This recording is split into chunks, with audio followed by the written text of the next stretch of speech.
Bagaimana? Masih semangat?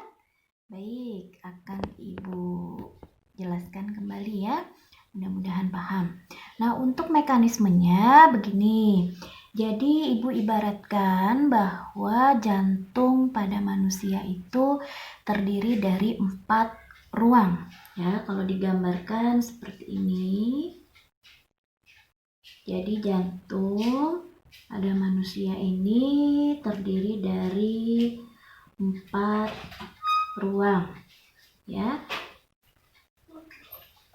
Ada ruang 1, ada ruang 2, 3, dan 4. Jadi jantung pada manusia itu terdiri dari 4 ruang. Untuk jantung bagian atas ini 1 dan 2 ini biasa disebut sebagai serambi. Ya. Nah, biasa disebut sebagai serambi atau bahasa Latinnya ini disebut atrium. Ya. Nah, jadi untuk 1, 2 ini bagian atas ini disebut serambi ya. Sedangkan bagian bawah 3 dan 4 ini biasa disebut bilik. Ya, atau bahasa Latinnya ventricle.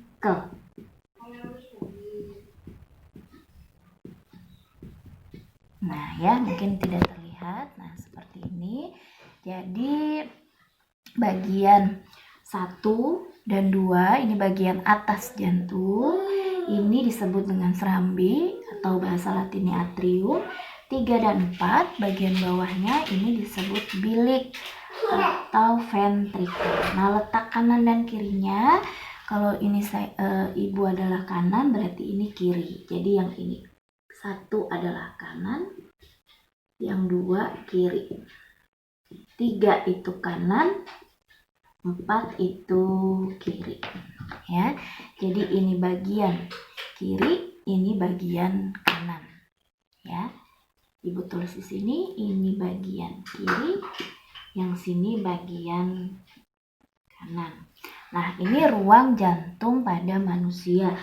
Ada serambi atau atrium kanan, ada serambi atau atrium kiri, ada bilik atau ventricle kanan, ada bilik atau ventricle kiri.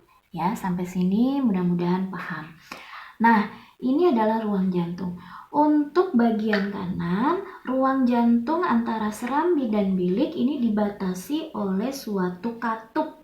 Jadi nanti di sini ada katup ya yang terbuka seperti ini. Ini katup ya, Ibu namai 5 di sini. Kemudian di sini 6. Untuk yang 5 yang membatasi antara serambi kanan dengan bilik kanan, ini ada, kalau sebelah kanan disebut dengan tricus spidalis. Kalau yang 6 yang membatasi antara atrium kiri dengan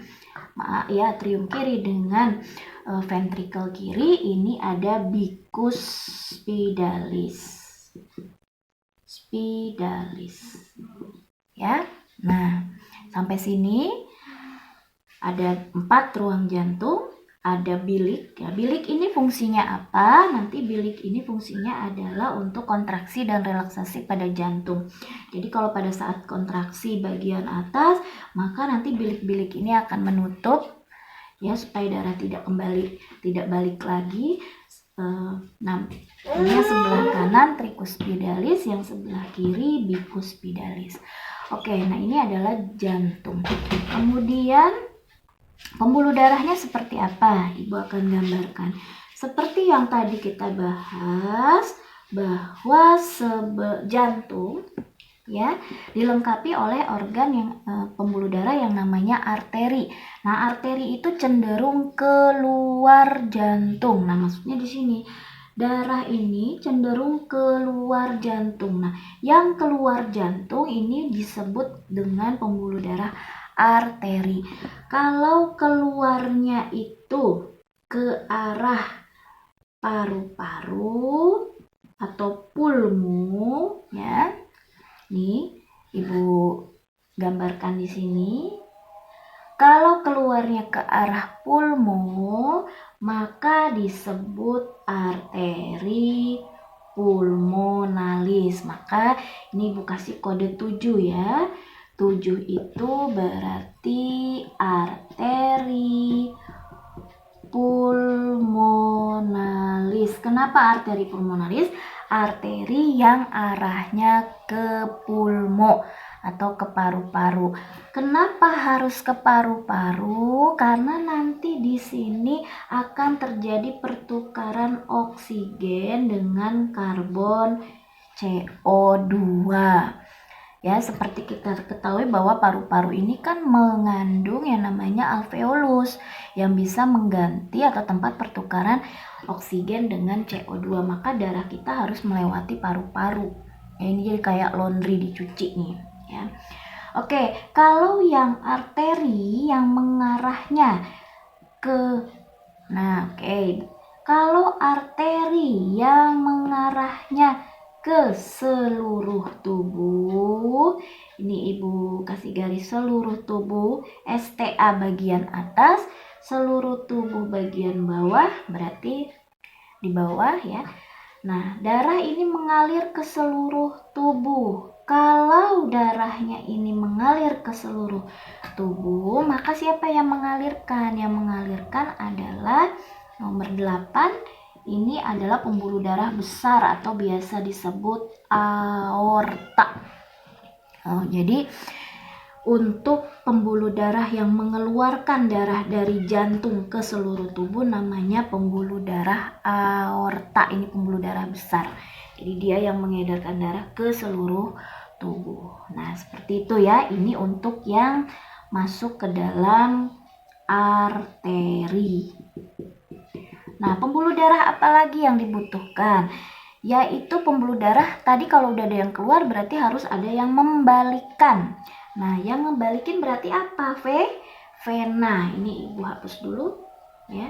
Yang ngebalikin apa? Vena. Nah, kalau yang darahnya berasal dari paru-paru, dibalikinnya ke jantung sebelah mana? Ke jantung sebelah kiri.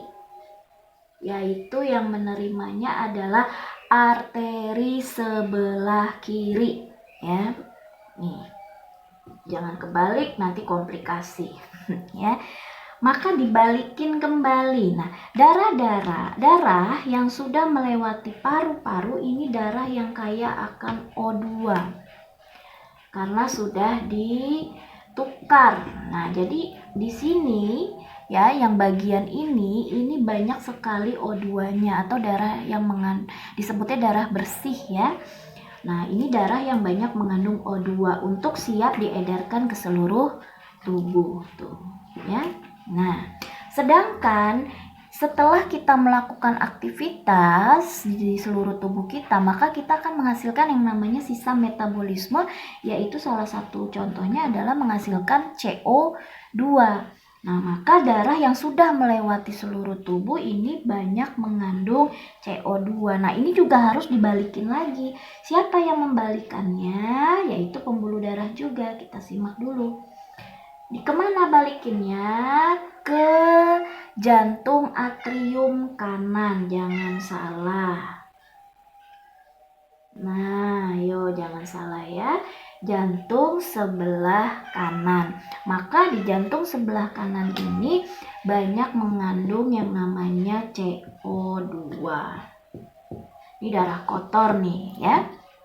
Nih, CO2 lalu sini sampai pulmo nanti diganti kembali menjadi O2. Terus begitu. Nah, pembuluh darah siapa yang membalikannya? Nah, yang ini. Kalau dari paru-paru, nih lihat jalurnya, maka ini Ibu tulis 9. 9 itu vena, pastikan yang membalikannya. Tapi vena apa? Kalau dari paru-paru berarti vena pulmonalis. Nah, adalah pembuluh darah yang membalikkan darah dari paru-paru kembali ke jantung. Kembalinya di sebelah mana? Di atrium sebelah kiri. Nah, kalau yang membalikkan darah dari seluruh tubuh, jadi setelah darah beredar dari seluruh tubuh, harus dibalikin lagi ke jantung. Dibalikinnya lewat mana? Lewat pembuluh darah kembali ke atrium kanan, membawa CO2. Siapa? Maka nomor 10. Ibu tulis siapa? Ya vena juga. Karena vena yang membalikkan kan. Vena apa? Kalau dari seluruh tubuh maka disebut dengan vena cava. Tuh. Ya, seperti ini bagannya. Nah, jadi inilah mekanisme dari sistem sirkulasi darah pada manusia. Ini Ibu tampilkan gambarnya lebih besar untuk yang sirkulasinya, ya. Nah, bagaimana mekanismenya? Ibu ulangi ya. Jadi di sini ada 4 ruang jantung, di mana bagian atas adalah serambi atau atrium, bagian bawah adalah bilik atau ventricle. Dari mana mulai aliran darah? Jadi aliran darah dari sini ya, mengalir ke paru-paru. Nah, mengalir dengan membawa darah kotor. Lalu di paru-paru nanti akan ditukar CO2, ditukar menjadi O2. Ditukarnya di organ yang namanya alveolus. Setelah tubuh kita melewati paru-paru, maka darah tersebut akan membawa oksigen. Jadi membawa darah yang kaya akan oksigen. Maka oksigen ini dibalikkan kembali ke jantung di atrium sebelah kiri, ya. Dibalikannya di atrium sebelah kiri. Nah, ketika sudah kembali ke jantung, maka darah yang kaya akan oksigen tersebut akan lalu mengalir ke seluruh tubuh. Setelah itu,